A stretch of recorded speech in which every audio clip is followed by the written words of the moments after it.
C'est la liste de Didier Deschamps pour donc la double confrontation là aussi face à la. Si j'arrive à le mettre comme il faut. Voilà. Oui, non, oui, bien sûr. Face à la Croatie, tout à fait. Donc voilà pour la liste. Donc il y a eu pas 1000 surprises, mais quand même. Lucas Chevalier a été appelé, tout comme Mike Maignan, donc Brice Samba. En défense, Klose, Digne, Hernandez, Konaté, Condé, Benjamin Pavard. Saliba, Upamecano, au milieu de terrain, Kamavinga, Guendouzi, Koné, Rabiot, Tchouaméni, Zaïre Emery, et en attaque, Barcola, Dembélé, Kolo Muani, Mbappé, Olise, Thuram et le petit dernier, du coup, Désiré Doué, qui fait son arrivée pour sa première sélection, enfin pour son premier rassemblement, du moins avec les A. Sans forcément parler, on va peut-être après parler des absents, on va d'abord parler des surprises. Content pour Désiré Doué, David, et puis tu trouves que ouais, il mérite? Pardon? Non, je te disais content pour Désiré Doué en équipe de France, je trouve qu'il est Oui, mérite. Désiré Doué, oui, je pense qu'il mérite complètement. Oui, bah oui, il marche sur l'eau depuis 2 mois. Je pense qu'il a complètement sa place, effectivement. Oui. En plus, il est polyvalent, donc c'est ultra pratique pour Didier Deschamps. Il peut le faire rentrer, il sera pas titulaire, hein, mais il peut le faire rentrer à n'importe quel poste. Si quelqu'un a un coup de moins bien, que ce soit Barcola, Dembélé ou un milieu de terrain. Donc c'est ultra pratique ce joueur. Ok. C'est le 23e homme idéal. Très bien. Avant de parler du coup justement de ce que vous avez, enfin bref, de comment Didier Deschamps va évoluer en 4-3, on va continuer sur les surprises. Est-ce qu'il y a eu justement des surprises, Greg, Nico? Je sais pas qui veut commencer, mais est-ce que pour vous, il y a eu des surprises dans cette liste? Est-ce que vous avez été surpris? Bah, à part Désiré Doué, non, pas vraiment. Je croyais qu'il allait nous dire l'absence de Tolisso. Non, mais ça, c'est pas une surprise, mais c'est. Parce que Ruben a dit qu'après, c'est les absences, donc je vais pas dans les On absences. parlera un tout petit peu après des absents, ouais. Mais ça peut marcher dans mais sens. Désiré Doué, mais après, je suis d'accord que Désiré Doué, moi, je suis 100% d'accord, il mérite 100 fois sa sélection, voilà. Ok. Après. Bon, pour moi, il y a la surprise de ne pas avoir pris Tolisso parce que je pense qu'il le méritait. Mais par contre, je vois où Greg veut en venir, c'est qu'on n'est pas surpris du fait que Deschamps ne l'ait pas pris, en fait. C'est un peu ça l'idée. Ouais, mais il sera dans les absences, voilà, bah après. Ok. Et sinon, rien d'autre à redire sur cette liste? Vous auriez pris à peu près les mêmes, du coup?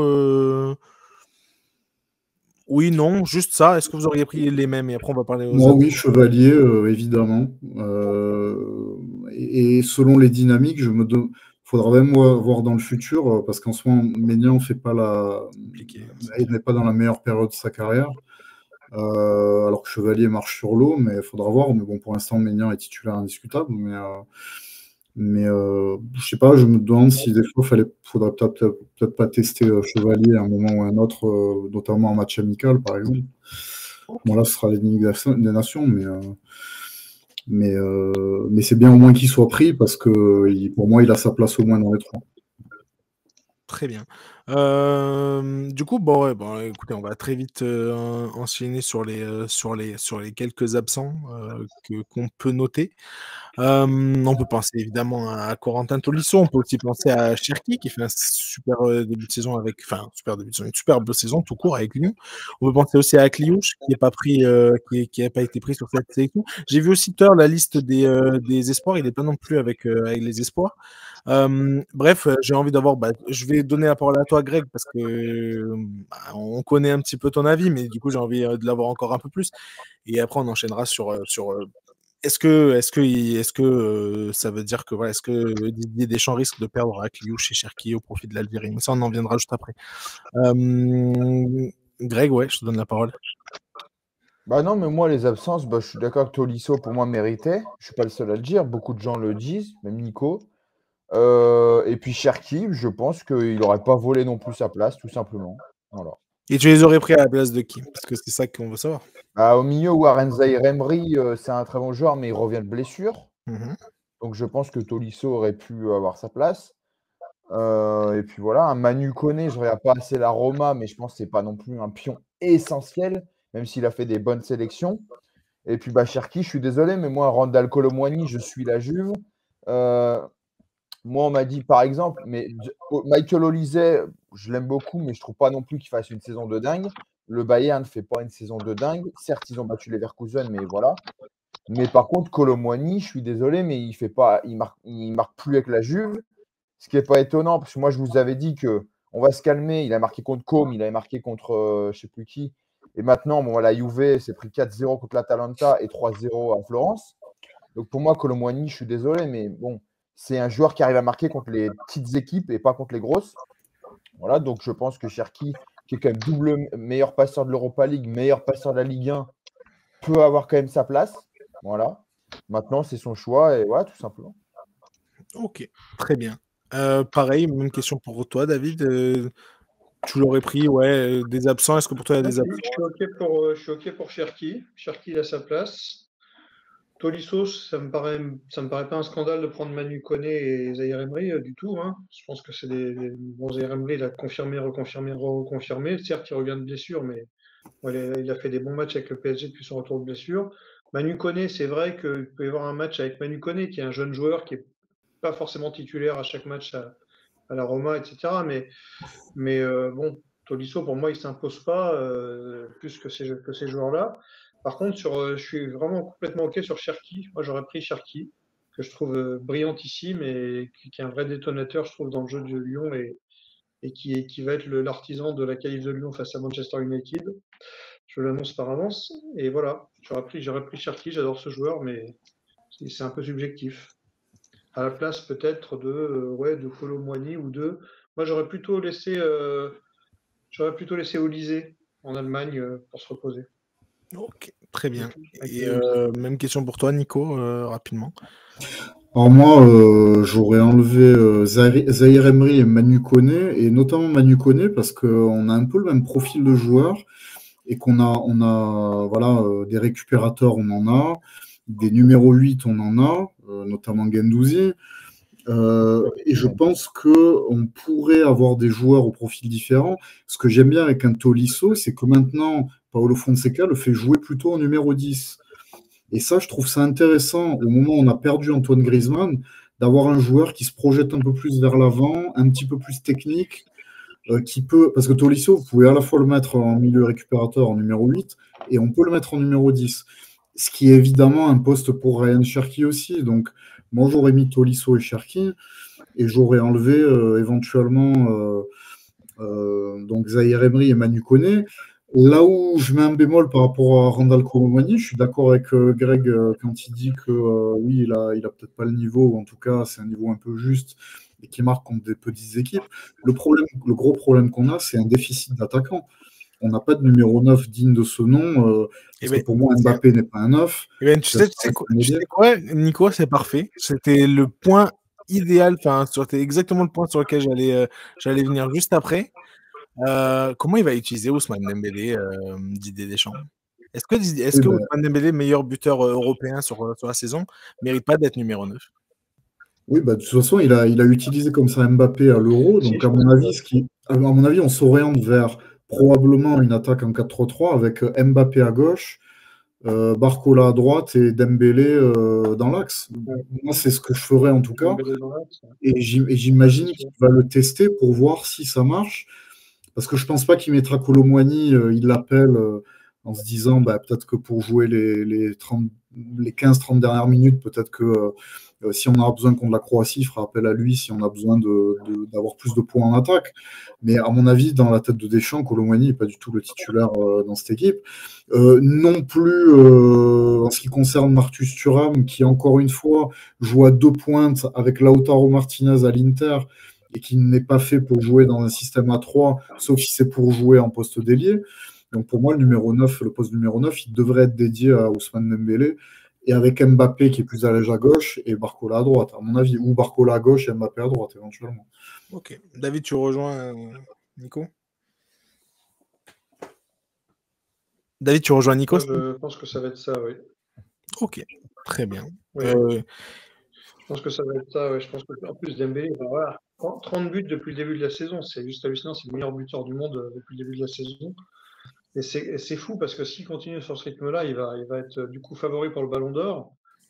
L'année où Mbappé se casse au Real Madrid parce qu'il en a marre de ne pas être dans la discussion pour le Ballon d'Or, il va se faire déplacer par joueur du PSG. C'est incroyable mais vrai.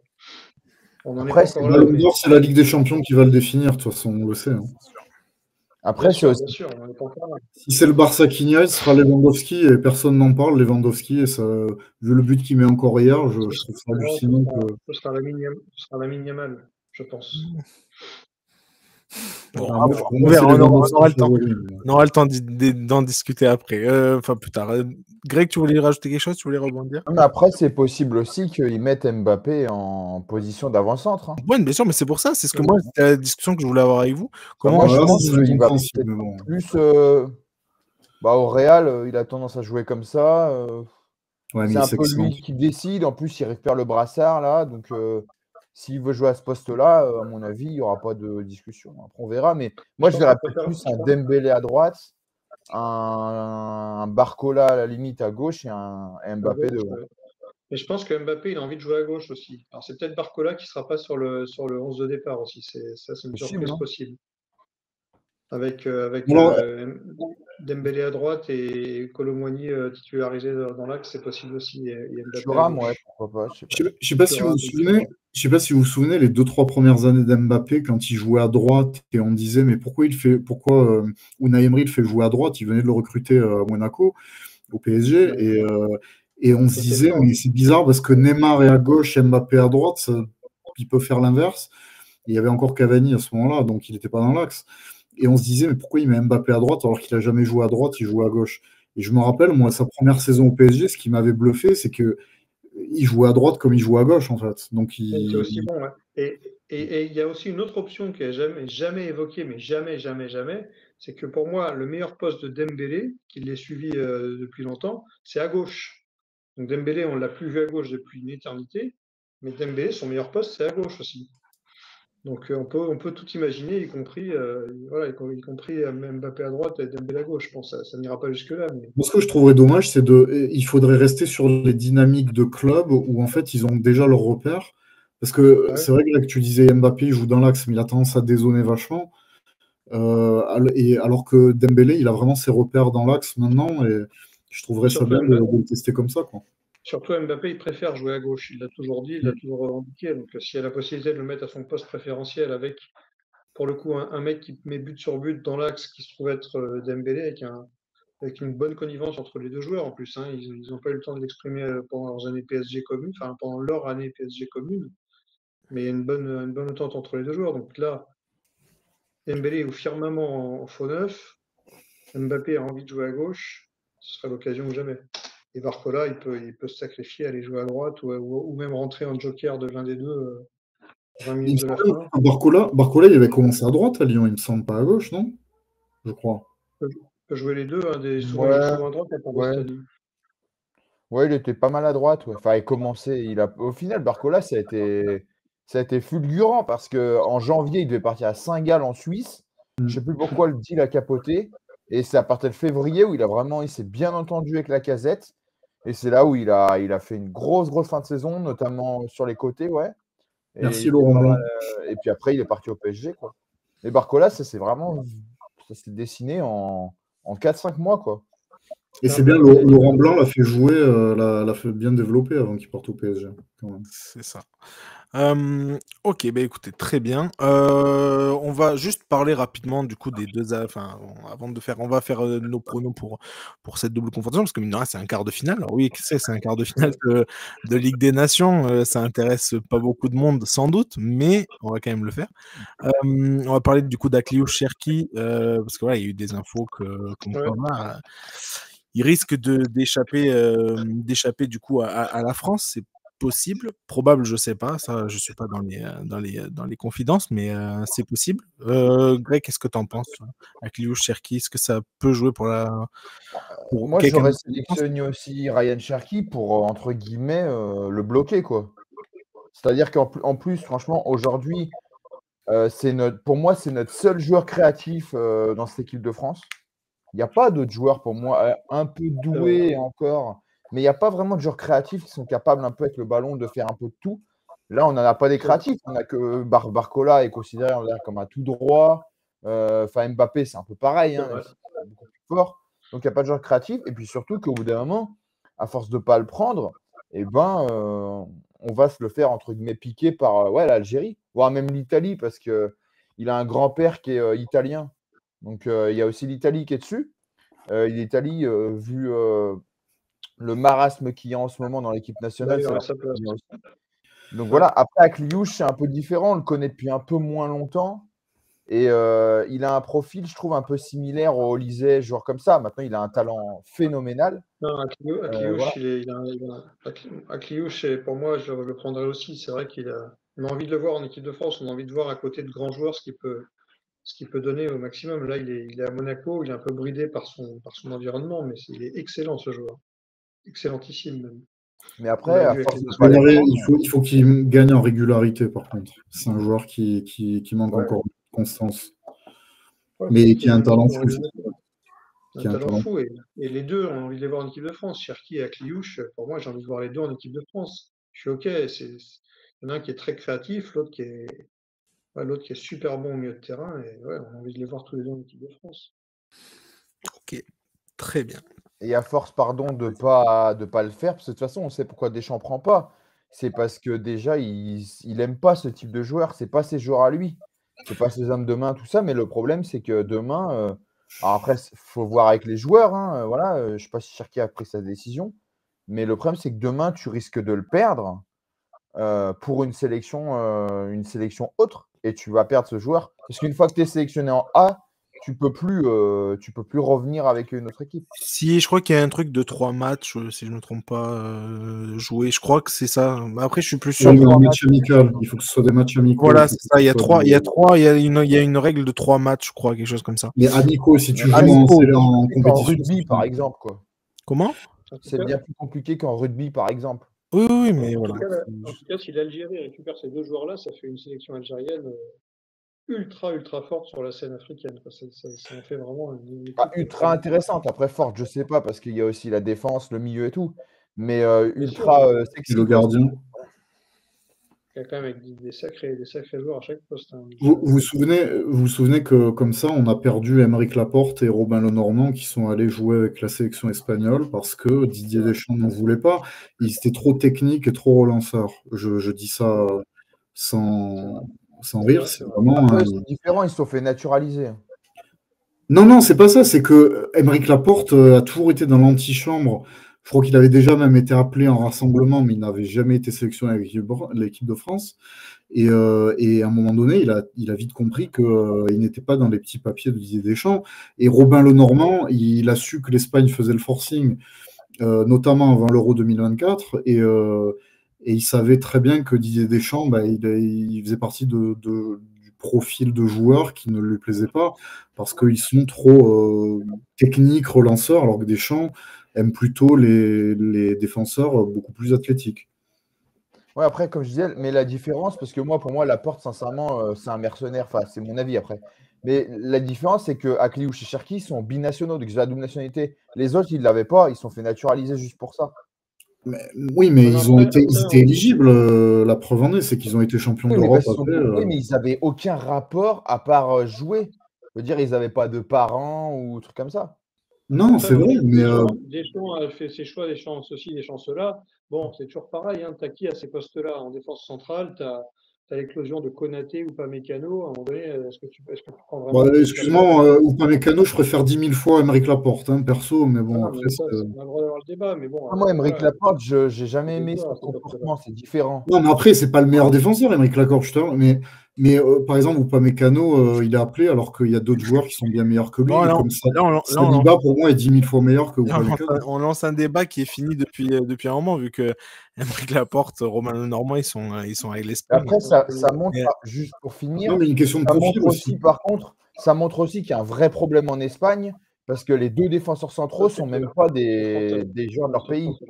Donc, alors, je crois qu'ils ont ça va mieux, ouais, ce que j'allais dire. Ils ont résolu le problème avec Raoul, le jeune là, Raoul Asensio du Real. Oui, et maintenant, oui, c'est un peu mieux Asensio, bien sûr. Asensio, Koubarsi, pour le reste, il y avait quand même un souci. Oui, non, mais c'est vrai, tu as raison, il y avait un trou générationnel à ce niveau-là. Et après Ramos, il y a eu plus grand monde, en fait.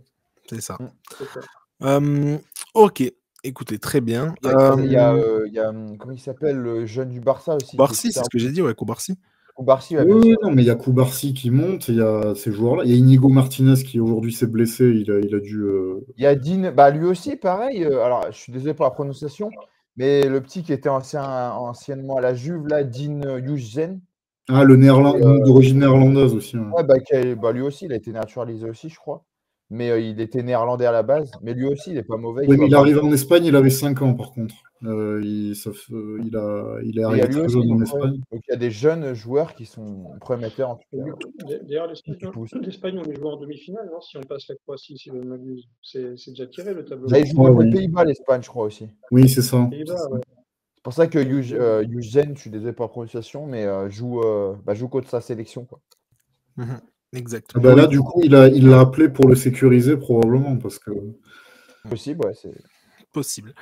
Ok, mais du coup, alors, donc, vos pronos pour cette double confrontation contre la Croatie. Est-ce que la France va aller en demi-finale de cette Ligue des Nations? David, je commence par toi. C'est quoi ton prono? Je veux juste, qui passe. Pas forcément un prono des deux matchs, c'est compliqué, mais qui tu penses que la France va passer? Non, les joueurs qui vont le plus briller. Si, j'ai une vraie question intéressante. Le joueur qui va le plus briller pour toi sur cette double confrontation? Ousmane Dembélé.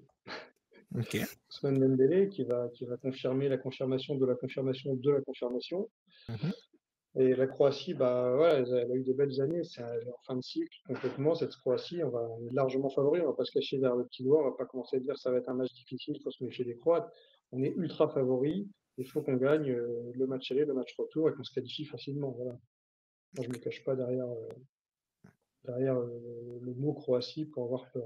Pas du tout. Très bien. Greg, ton avis? Moi, je suis en train de chercher la liste de la Croatie, là. Mais je la trouve pas. Parce que je voulais savoir un peu qui était appelé, parce que bon, ça reste quand même une belle équipe. Il y a toujours eu des très bons joueurs. Certes, là, c'est un peu moins. Il y a un petit trou générationnel, mais il y a quand même des bons joueurs qu'on ne connaît pas, notamment le petit Baturina, là, qui est dans le viseur des plus grands clubs en plus, qui est du Dinamo Zagreb. Donc méfiance, mais j'ai pas la liste, c'est pour ça.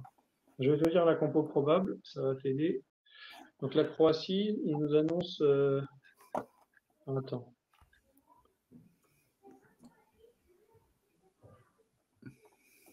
Il nous annonce. Khaled Tachar devrait être titulaire, hein, ton Lyonnais, à côté de Gvardiol. Modric devrait être titulaire. Quand même, il est plutôt jeune, notre ami Luka Modric. Kovacic, Perisic, Sosa. Et devant, on aurait du Kramaric, Budimir, Ivanovic. Budimir, pardon. Et Ivanovic. Budimir de Osasuna, ouais. Ouais, c'est ça. Ok. Attention, un bon joueur, Budimir. Bah, Kramaric aussi. Hein. Oui, Kramaric aussi, qui joue et le gardien, c'est depuis longtemps. Le gardien, c'est Livakovic. Livakovic, ouais. Dominique Livakovic. Ok, non, bah logiquement, la France doit gagner, mais avec Deschamps, c'est jamais du joli football. Donc je pense que ça va plus être solide qu'autre chose. Voilà, après Modric, il revient pas mal avec le Real. Est-ce que bon, je pense qu'il va être assez motivé. Il y a Perisic aussi, qui est en forme. Ouais, Perisic, bien sûr. Perisic, je sais pas quel âge il a, mais il est exceptionnel, franchement. Bah, il a marqué là en Coupe d'Europe. Il est bon. Et dans le 11 français, on annonce dans la compo probable Rabiot titulaire, pour son info, Nico. Il serait titulaire Rabiot en 11 de départ de Deschamps. De toute façon, c'est un des joueurs les plus en forme, donc c'est plutôt logique. Tu vois, Perisic, par exemple, c'est un joueur que enfin, tu vois, c'est le PSV qui l'a pris, mais c'est un joueur que le LOSC doit prendre, une équipe comme ça, tu vois, où il a un peu en fin de carrière, mais il a pas son expérience, et puis il est toujours bon, quoi, voilà. Ouais, exactement. 36 ans, mais le gars, il est là mentalement. Puis il a l'air d'avoir une très bonne hygiène de vie, parce que très peu blessé. Il parle français en plus, parce qu'il est passé à Sochaux. Donc, voilà. C'est exactement dans cet état d'esprit. Je parlais de ces joueurs-là là, quand je disais que pour aller. Je m'entends, hein, je dis pas que Perisic il va faire tomber le PSG en Ligue 1, mais c'est avec ce genre de joueurs qu'on arrive à faire monter une équipe et que voilà. Nico, tu en as un parfait exemple à Marseille, et c'est Højbjerg. Oui, exactement. Voilà. Où tu vois que le mec, c'est pas le très très très haut niveau, mais c'est déjà un très très bon niveau.